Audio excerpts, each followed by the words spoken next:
The Voyage of the Dawn Treader, some readers' favorite Narnia novel. Others find it boring. Here's my thoughts.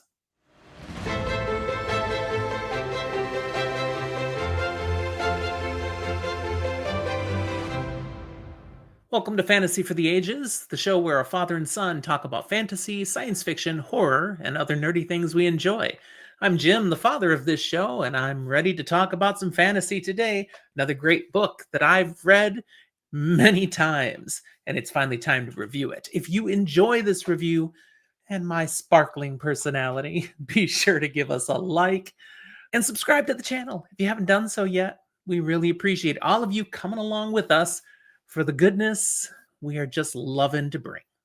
So I'm talking to you about The Voyage of the Dawn Treader today by C.S. Lewis, the third book in the Chronicles of Narnia.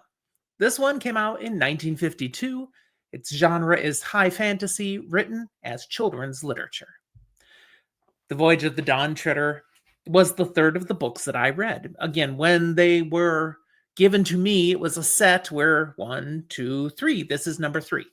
It's not that way if you buy them anymore because they reordered them chronologically because somebody in marketing was stupid.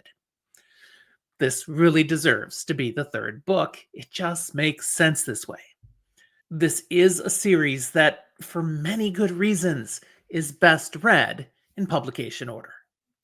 When I first read this book, I admit I kind of had some mixed feelings on it. Some of the narrative was great. Some parts dragged, and I got a little bored. The ending is spectacularly deep and moving. And as I've reread this a number of times, I've realized I was a little too immature, I think, when I read it the first time, because this whole book is full of depth, great meaning, wonderful character development from start to finish. I now feel it is one of the stronger Narnia books.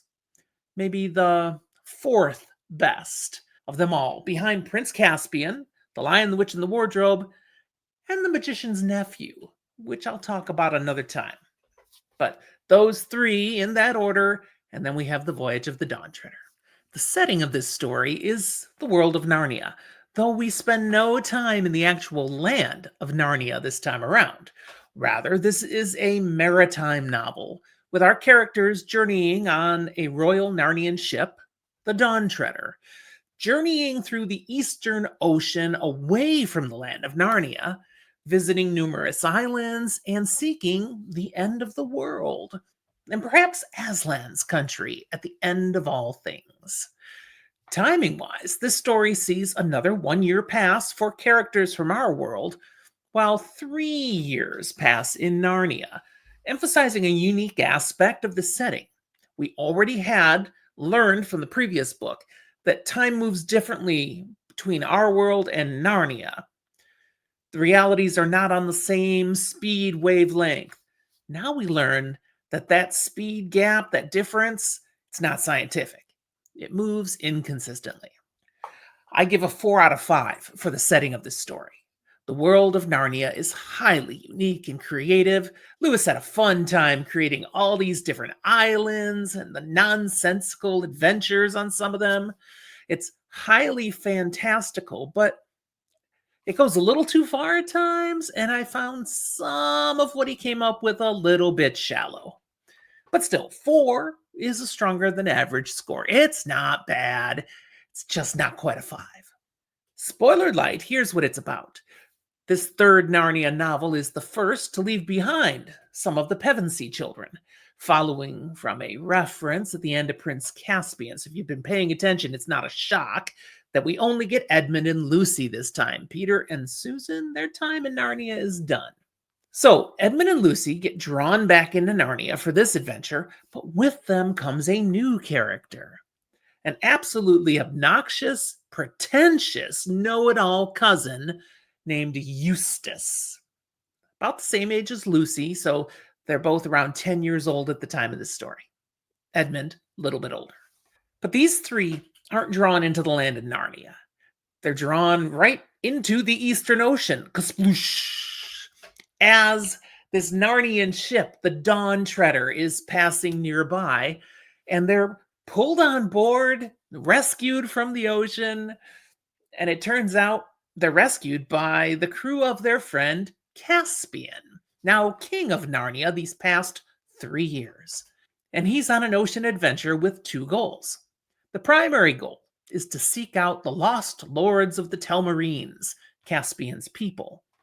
Good loyal men of the realm who had decided exploring to the east of Narnia was safer than staying when the tyrannical Myraz, Caspian's uncle, had been hatching his schemes towards usurping the throne.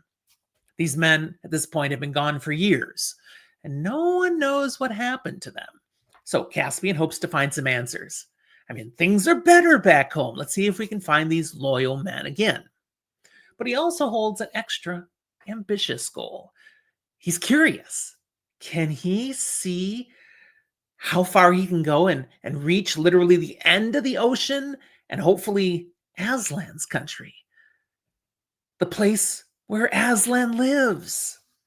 We don't know. The story tells two primary plot lines: the voyage itself and all the adventures they have along the way, discoveries that take place, and the story of Eustace Scrubb, a story of self-discovery and growth. For the depth of this plot, Lewis is quite ambitious. This narrative is basically telling a number of little stories within this framework of the greater voyage and mission of the Dawn Treader. Each island they visit comes with a new adventure, a time of discovery, often a challenge or some danger. But all of these progress the overarching plots a little further. He's got it all woven together pretty nicely.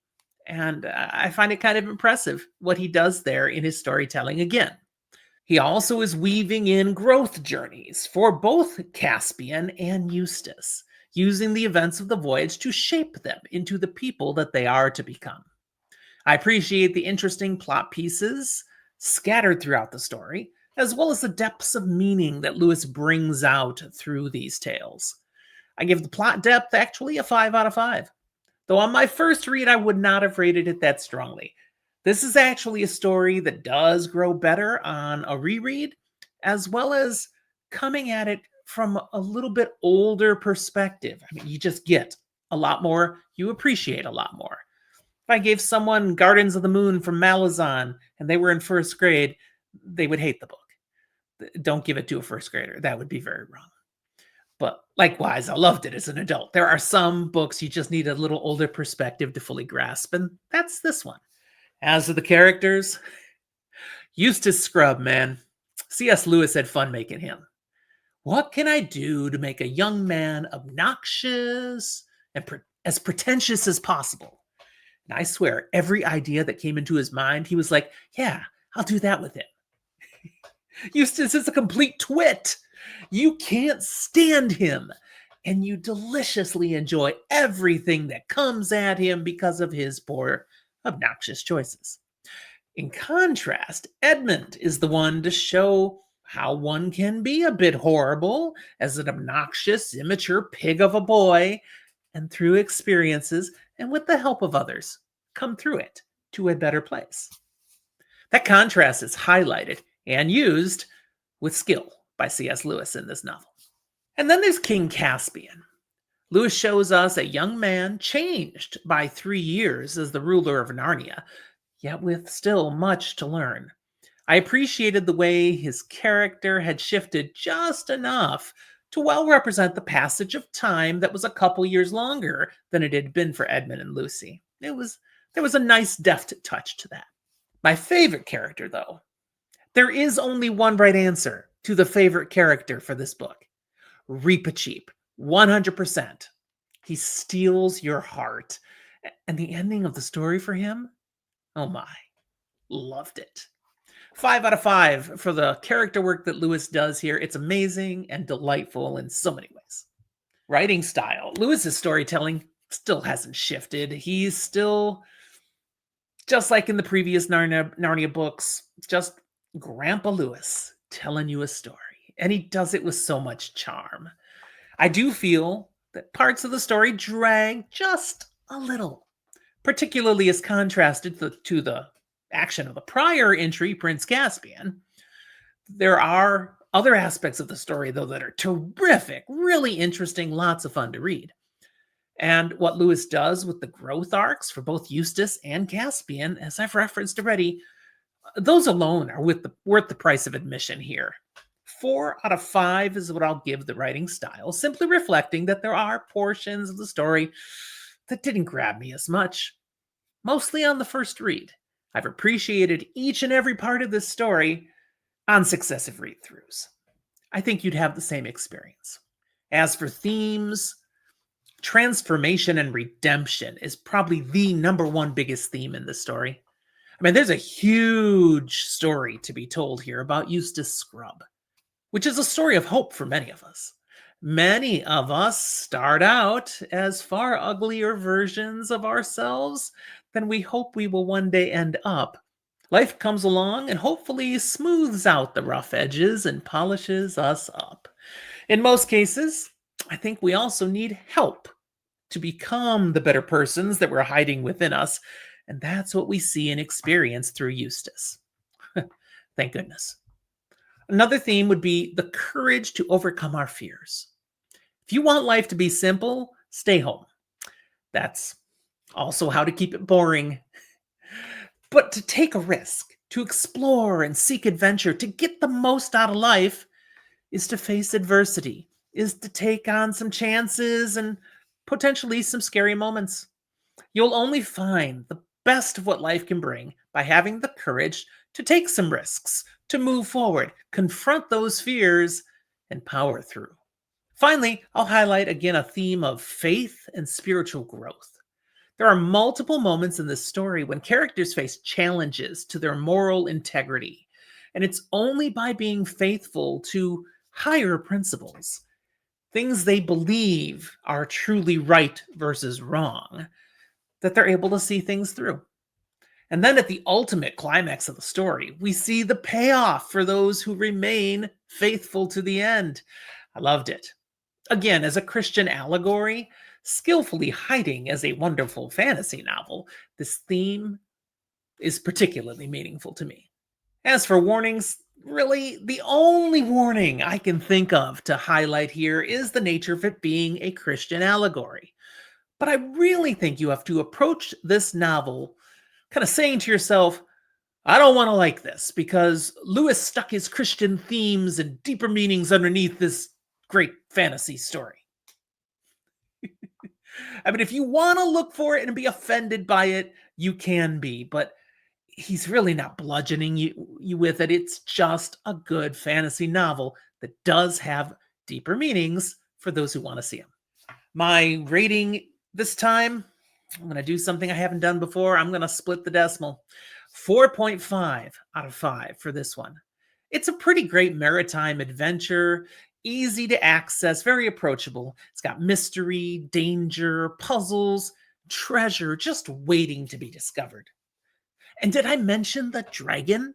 It's got a dragon. I mean, come on. Yeah, not a 5 out of 5, but 4.5. It's pretty darn close. That's what I have for you today. Have you read The Voyage of the Dawn Treader? What did you think of this story? What memories does it bring back to you? Did you like it? Did you not? The comment box, share your thoughts. I'll be sure to read them and respond. And anything you want to say about my points in this particular episode, I'd love to hear that too. While you're thinking about the comment box, look at the show notes where you can find all the other ways you can interact with my son Zach and I, invitation to our Discord server, our email, social media links, even our Patreon page. Thank you, those of you who already support us every month as Patreon patrons. We do appreciate it, and it helps us keeping this coming out to you. Thanks for watching, everyone. We'll talk to you next time.